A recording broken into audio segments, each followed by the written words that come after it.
राष्ट्रमेव जयते में अब वो खबर जो सीधे सीधे हिंदुस्तान के शौर्य से जुड़ी हुई है, हमारी ताकत से जुड़ी हुई है, भारत के गौरव से जुड़ी हुई है।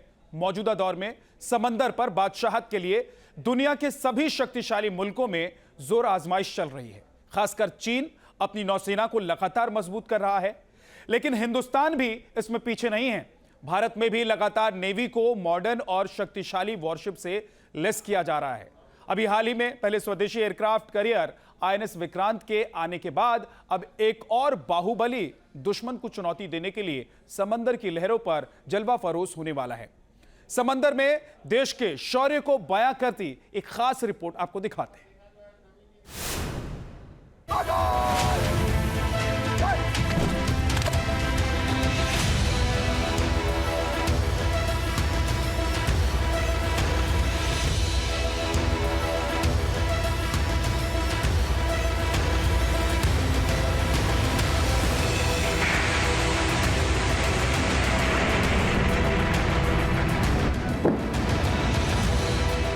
पाकिस्तान के होश फाख्ता करने की उल्टी गिनती शुरू हो चुकी है।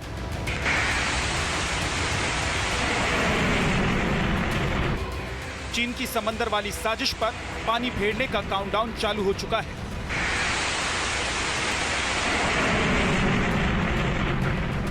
आप देख रहे हैं वो शाहकार जिसका है इंडियन नेवी को बेसब्री से इंतजार। यह है भारत का दूसरा P-17A स्टील्थ फ्रिगेट, यानी कि समंदर का वो सिकंदर जिसके आने से बढ़ेगी भारतीय नौसेना की ताकत और चीन पाकिस्तान के दिलों की धड़कन। तो रक्षा मंत्री राजनाथ सिंह दूसरे P-17A स्टील्थ फ्रिगेट का जलावतरण करेंगे, जिसके लिए तारीख मुकर्रर हुई है 15 जुलाई। कोलकाता में हुगली नदी के तट पर GRSE यानी garden rich ship builders and engineers के मुख्य परिसर में इस फ्रिगेट को नौसेना के सुपुर्द किया जाएगा। GRSE को प्रोजेक्ट 17A के तहत 3 स्टील्थ फ्रिगेट बनाने का कॉन्ट्रैक्ट मिला था, जिसमें से दूसरा अब एक्शन के लिए तैयार है।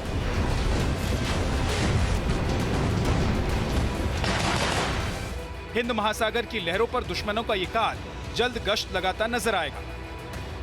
इससे पहले दिसंबर 2020 में पहले P-17A स्टील्थ फ्रिगेट का जलावतरण उस समय के CDS जनरल बिपिन रावत की पत्नी मधुलिका रावत ने किया था और ठीक 1.5 साल बाद अब 15 जुलाई को नेवी को दूसरे फ्रिगेट का तोहफा मिलेगा। इस फ्रिगेट से हिंदुस्तान की ताकत कैसे बढ़ेगी, इसे जानने के लिए आपको पहले फ्रिगेट को समझना होगा। दरअसल फ्रिगेट छोटे साइज के वॉरशिप होते हैं। साइज में फ्रिगेट का नंबर एयरक्राफ्ट कैरियर और डिस्ट्रॉयर के बाद आता है। साइज में फ्रिगेट्स भले ही छोटे हों, लेकिन किसी भी नेवी की ताकत होते हैं। इनकी स्पीड इन्हें हैवी वॉरशिप के मुकाबले काफी अहम बनाती है। कई घातक हथियारों से लैस होने के कारण समंदर में ये दुश्मन का भारी नुकसान करते हैं।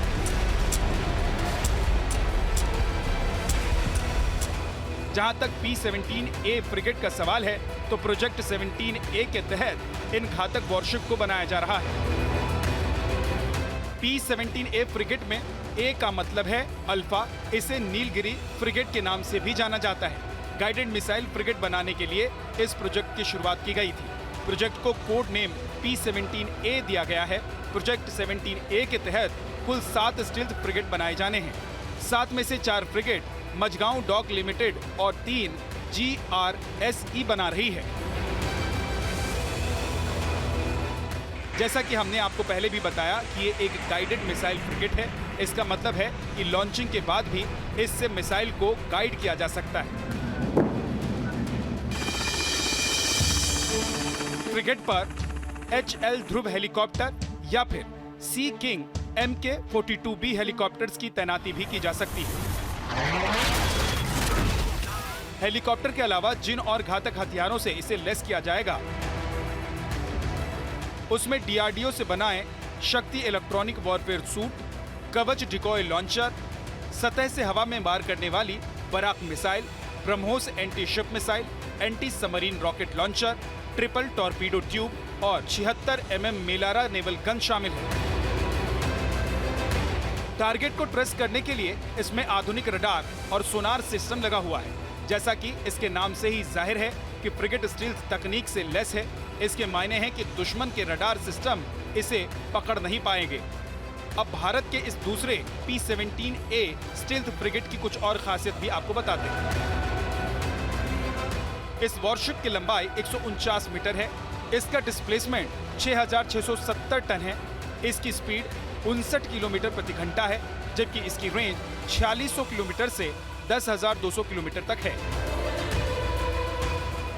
जिस तरह से चीन समंदर में लगातार साजिश रच रहा है, उसके मद्देनजर हिंदुस्तान भी अपनी ताकत लगातार बढ़ा रहा है ताकि दुश्मन को किसी भी हिमाकत का करारा जवाब दिया जा सके। Team news nation.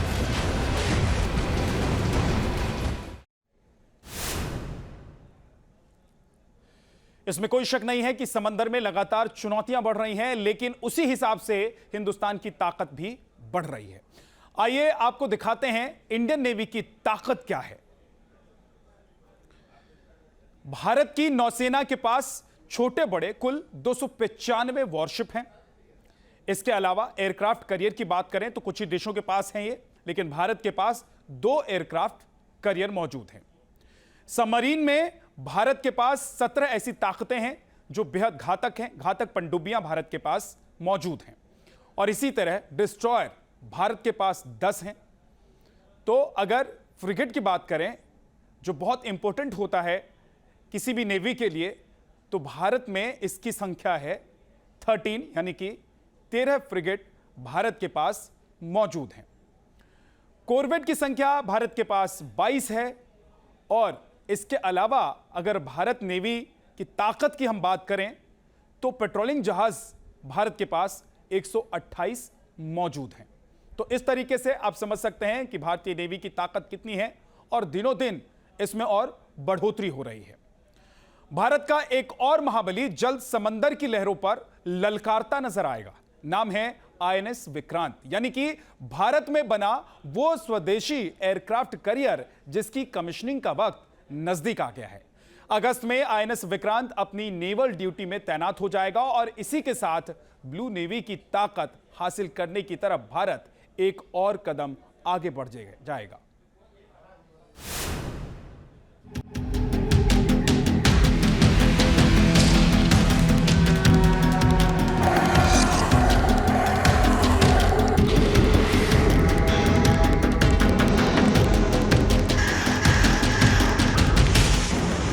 IAC-1 यही नाम दिया है भारत में बने पहले एयरक्राफ्टर कैरियर को, जिसे देश INS विक्रांत के तौर पर भी पहचानता है। इंडियन नेवी का यह महत्वाकांक्षी प्रोजेक्ट पूरा हो गया है